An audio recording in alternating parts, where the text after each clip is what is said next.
tímum móðuharðinda í gær þegar við ræddum við Hauk Má Helgason tukthúsið. Það nú ekki eina bókin sem að gerist á þeim tíma sem að kemur út núna. Þetta nú kannski ekki jólabók, Jón Steingrímsson og Skaftáreldar eftir Jón Kristinn Einarsson, það? Já, þetta bara... Þetta væri hins vegar mjög góð jólagjöf. Klassísk sagnfræði. Já, þetta klassísk sagnfræði. Tilval jólabókina, já. En þetta ekki eitthvað sem úreldist 1. janúar? Nei, heldur betur ekki. Þú ert að segja sögu af hörmungartímum. Já. Og svolítið pólitík í þessu. Já, eða hvað? Þetta svona smásaga úr móðuharðindunum. Já. Ég þarna að taka fyrir mál sem séra Jón Steingrímsson, eldklerkur, lendir í sumarið 1784 þegar Skaftáreldum í rauninu lokið en móðuharðindin standa enn yfir. Þau eldarnir hefjast þarna í júní 83 og þeim lýkur í febrúar 84 og það dó enginn í því, það var enginn undir rauni og það fórst enginn í út af atburðunum. Þetta var það sem að fylgdu eftir það voru hörmungana, það var trámað. Já, það má nú leggja líkur í því að það fólk hafi látist út af mengun og af einhverju svona öndunarfæra sjúkdómum sem nú hægt að rekja beint til gossins en ég syns að tek upp þráðin hérna eiginlega í maí 84 skrifa aðeins söfnun fjár sem átti sér stað í Kaupmannahöfn þetta veturinn og stiftamtmaður, norskur maður sem hét Laurits Tódal hafði verið æðsti embættismaður í Íslandi frá árinu 1771 ætlar hérna fara að ráðast í mikið endurreisnarstarf og ákveður að senda séra Jón með peningaböggul frá Bessastöðum til Víkur í Mýrdal og hann á þar að skila 600 ríkisstólum í seðlum til Lýðs Guðmundssonar sýslumanns í Vík en það fer ekki betur en svo að böggullin opnaðar á leiðinni Jón og fleiri embættismenn deila úr honum fé og til hverra? Til sín og annara böggullin fyrst opnaðar á Stórólskóli sem í dag Kolsvöllur þar hittir hann fyrir Jón Jónsson sýslumann í Rangárvallasýslu og Sigurð Ólafsson klausturhaldar Kirkjubæjarklausturs og þeir ákveða það í sameiningu að það sé sniðug hugmynd að opna böggullin Jón veitir sjálfum sér styrk upp á 13 ríkisdæla og 24 skildinga og Sigurður Ólafsson tekur sér eitthvað svipað og styrkja sömuleiðis nokkra bændur sem þarna á svæðinu svo heldur Jón áfram ferð sinni fyrir undir Eyjafjöll og þar mændir honum fólk sem á flótta frá eldsvæðunum í vestur Skaftafellssýslu og hans heimasveit já þannig hann kannski þekkt fólkið já, tímanalaust og hann metur það svo eða segist að metið það svo að það peningunum væri betur varið í það að deila þeim út til þessa fólks en að fara með á alla leið og deila þeim út þar. Þannig að þeir kemst loksins á leiðarenda þá eitthvað rúmur helmingur fjárins eftir. Og en þetta umboðsvik. Þetta já, og við getum kallað þetta ýmsum nöfnum, fjárdráttur og umboðsvik eða eitthvað svo leiðis. En svona grunn röksemdafærslan og það sem ég finnst áhugavert við þetta mál allt saman að fræðimenn hafa gert þessu máli skil og stöðst þá við lýsingu séra Jóns í frægri ævisögu þar sem hann málar þetta mál eða lýsir þessu máli þannig að þetta sé svona eitthvað persónulega aðför gegn honum en það sem kemur í ljós eins og oft vil verða þegar menn eru sakaðir spillingu já, og skrifa varnarrit og eitthvað svoleiðis en það sem kemur eiginlega í ljós þarna að maður skoðar bréfaskipti á milli manna þetta sumarið og samtíma heimildir.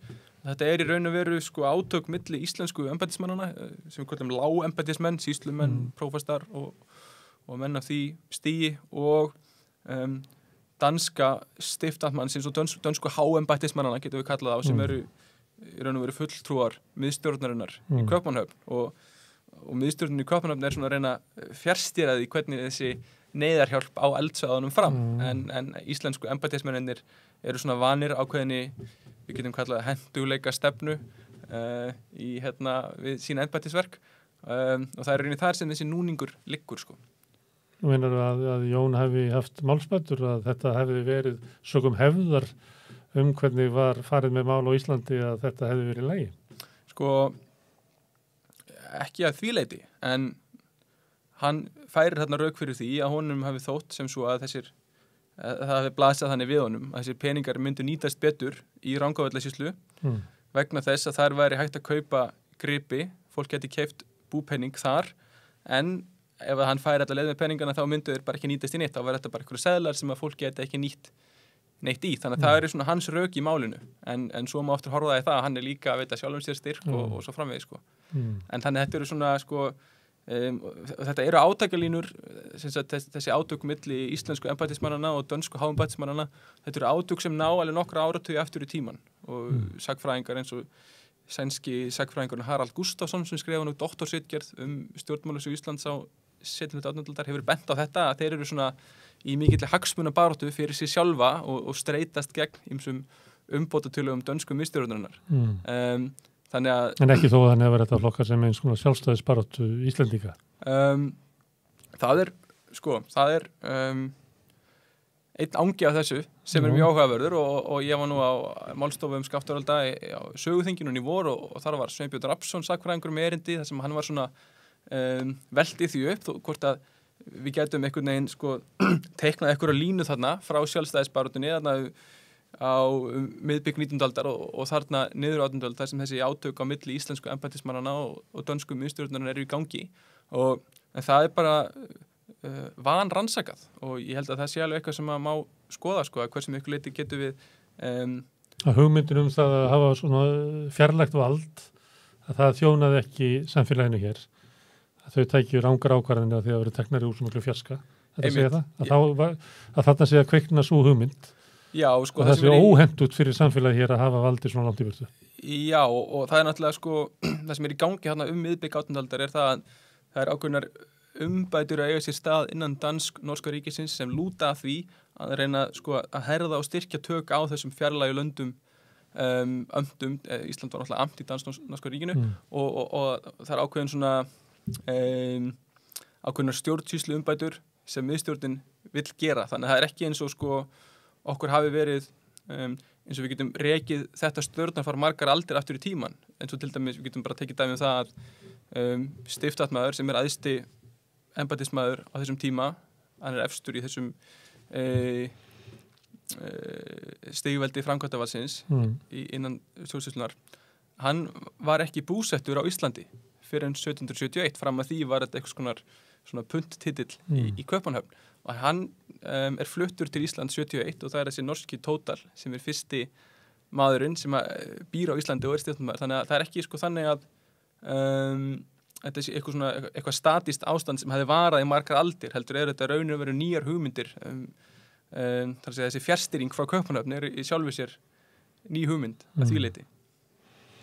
Eins og ég sagði á þá satt ég hérna í gær og var að tala við hann Haukmá Helgason sem að skrifaði bókum Tukthúsið sem að sumuleyti var sett á laggirnar út af móðuharðindunum. Það var fleira fólk sem að var á hérna flótta innanlands, fleira fólk sem átti ekki fyrir mat og þurfti að stela til þess að geta borðað, stela sauðum og elda á. Þannig að það fylltist af hérna föngum sem að íslensku lágembættismennirnir sem þú ert að lýsa vildu hengja til þess að losna við að þurfa að brauðfæða og þessari sögum á og þá en valdið í Kaupmannahöfn sættis ekki við það og lagði þá til að yrði byggt fangelsi í staðinn. Það verður svona mannúðlegri lausn. Þannig að er það þannig að Jón Steingrímsson og íslensku embættismennirnir að þeir voru ekki alltaf betri fyrir samfélagið, fyrir alþýðu manna heldur en fjarlæga danska vald? Já, sko, nokkra hlutur þarna, sko. Í fyrsta lagi myndi ég, sko, er ég svona að reyna að forðast þessari bók að fara eitthvað moralisera yfir fólki úr fortíðinni. Ég held að Jón Steingrímsson hafi staðið sig einna best af íslenskum embættismönnum í þessum harðindum. Hann er eini presturinn á eldsvæðinu sem að flýr reynilega ekki í burtu, heldur bara stendur í búskap og heldur áfram að hjálpa sínu fólki. Hann er náttúrulega bara... Sínu söfnuði. Já, akkurat. Og en varðandi tukthúsið þá, sko, ef ég maður rétt, þá er tukthúsið við Arnarhól byggt eitthvað kringum 1760 eitthvað, þannig að það er aðeins á undan móðuharðindunum, en það kemur aðeins í sögu í minni rannsókn vegna þess að peningarnir sem að Jón sendur með, þessir 600 ríkisdalir sem að Total stiftatmaður af Bessastöðum sendir hann með, eru fengnir úr sjóði, sektarsjóði Tukthúsins við Arnarhól. Menn hefði alltaf haldið að þetta hafi verið einhverjir peningar sem áttu rætur sínir að reykja til söfnunar í Kaupmannahöfn, en það er ekki rétt. Þetta er sektarfé sem hann eiginlega tekur að láni úr sjóðu Tukthúsins sem að Jón hérna með í Böggli. Nú er ég aftur að tengja viðtalið við Hauk, þetta að vera með annað einhvern veginn á milli okkar.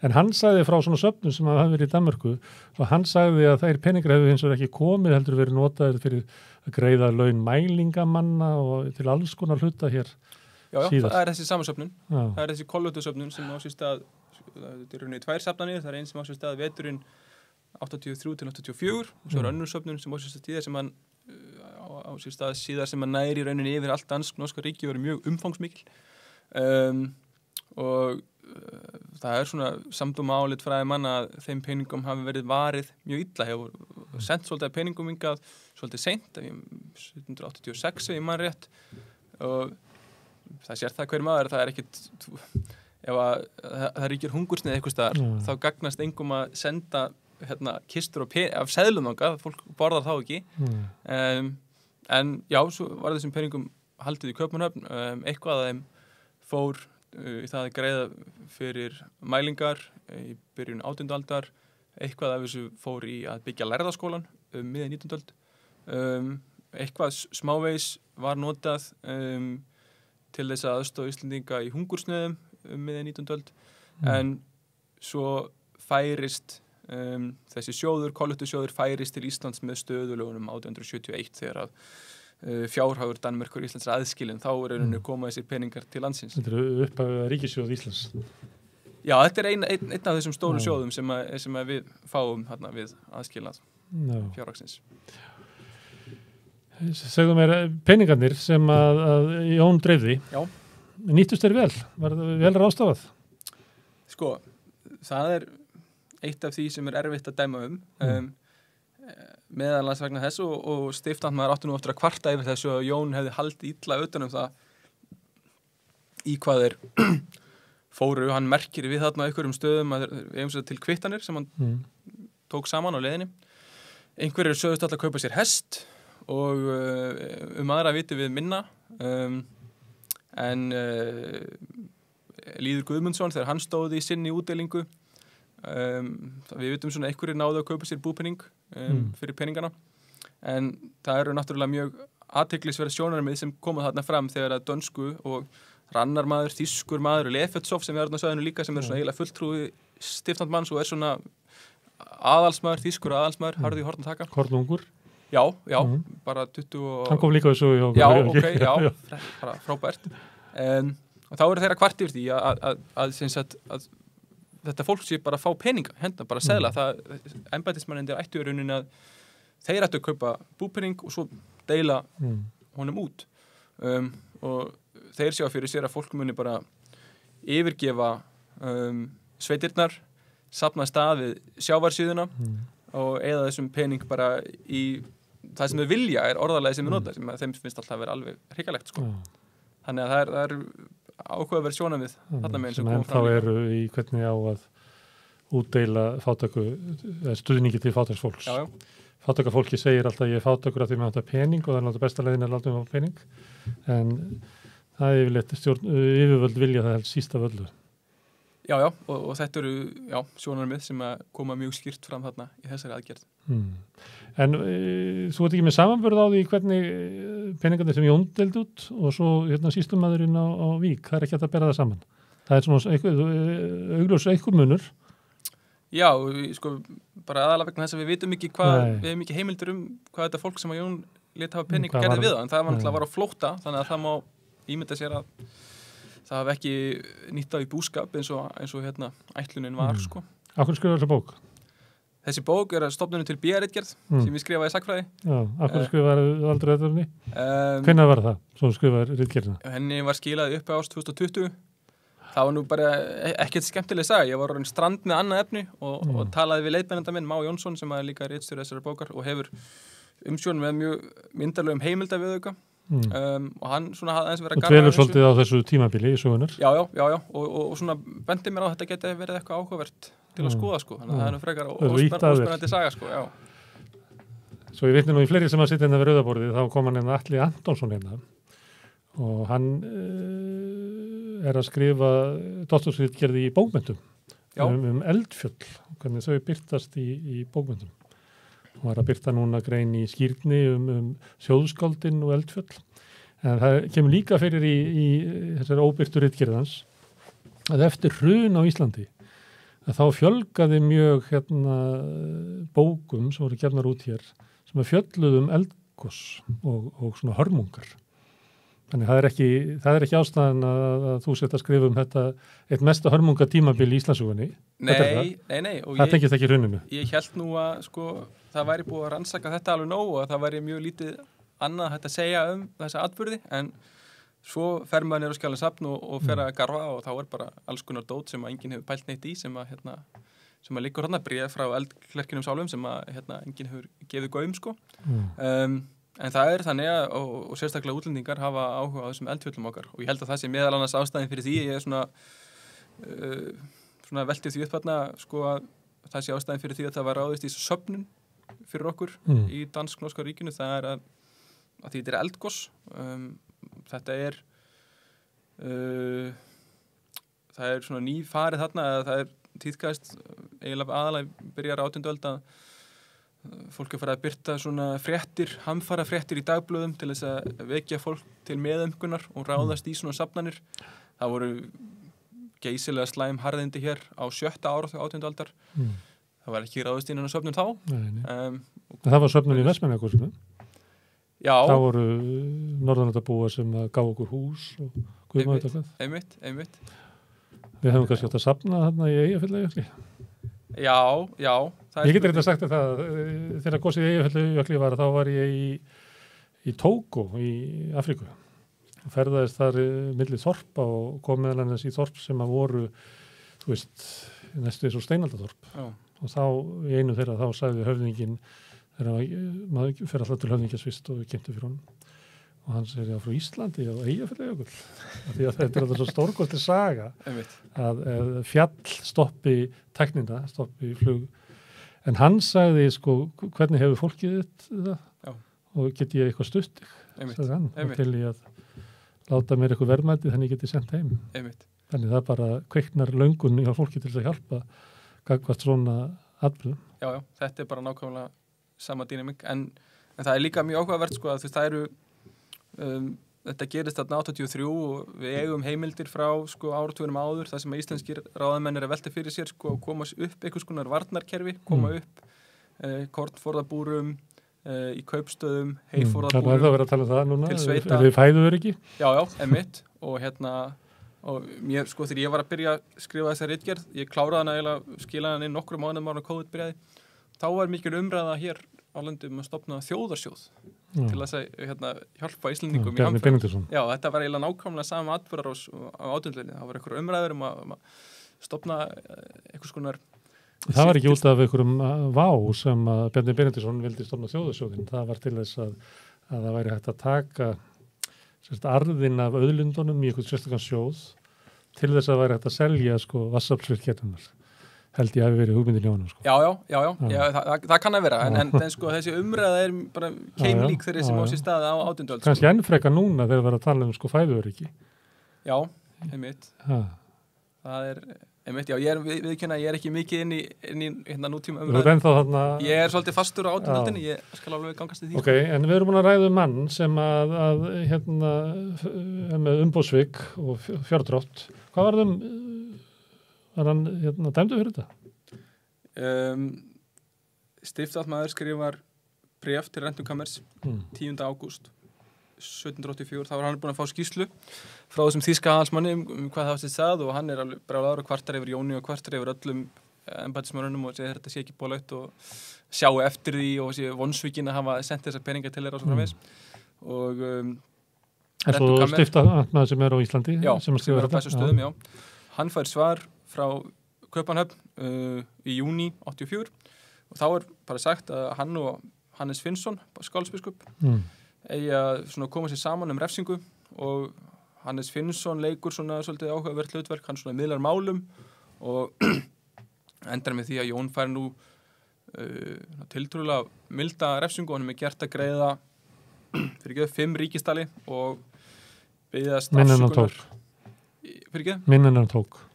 Já, hann greiddi þetta baka líka sko, okay. og beðast afsökunar á prestastefnu og hann svona, og það það svipum tíma held ég sem hann að rita þessi sjálfsæfisugu sem að margir hafa lesið. En hann algjörlega sko brotinn maður eftir þessi harðindi og eftir allt, konan hans deyr í október 84 og getur svona eiginlega varla á heilum á sér tekið sko. Hann skrifar varnarræðu. Skrifar þessa sjálfsæfisugu sem hluti til fjallar þetta. Það oft hvati að menn skrifi æfisugur að menn verði sakaður eitthvað. Já, það er þess að vera að koma út, Pétur Gunnarsson var að þýða játningar Rousseau, hún skrifaði því tilefni. Já. Hann sakaður að hafa gefið börnin frá sér út af að hann veri harðbrjósta. Hann skrifar játningarnar út af því. Einmitt.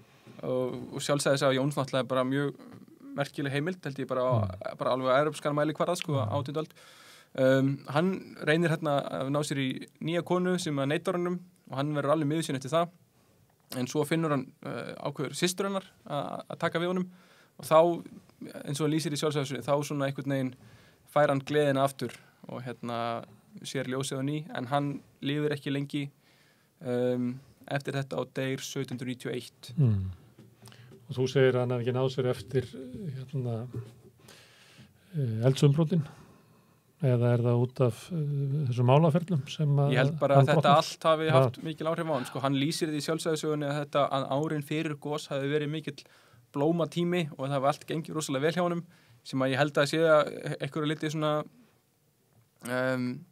hann sér það svolítið í baksýnisspeglinum, það til dæmis bréf sem hann að skrifa til biskups árunum fyrir gos þar sem hann ber sig mjög og vill fá lausn frá störfum að því að hann sé orðið svo heilsurítill og hann eigi fá ár eftir og svo framvegis þannig að þetta bara tók held ég gríðarlegan toll á honum bæði andlega og líkamlega bæði að hann bara helmingurinn af sveitinni að flótta, konan hans deyr og hann eins og til dæmis þegar hann fer til Bessastaða þá hann fer fótgangandi til þess að hann að reyna að sækja sér eitthvað aðstóð fyrir sjálfan sig svo hann geti haldist í búskap. Þannig að þetta er tími sem eru reyndaleg gífurlega á hann sko og hver sá sem les sjálfsæðisögunni sé það alveg, hann svona einhverju leyti Hjalti Hugason guðfræðingur svona lagt það til að þetta sjálfsæðisöguriturinn hafi eitthvað svona þerapía fyrir hann sko, hann að komast einhvern veginn út úr þessu sko. Kanntu vel við Jón Steingrímsson?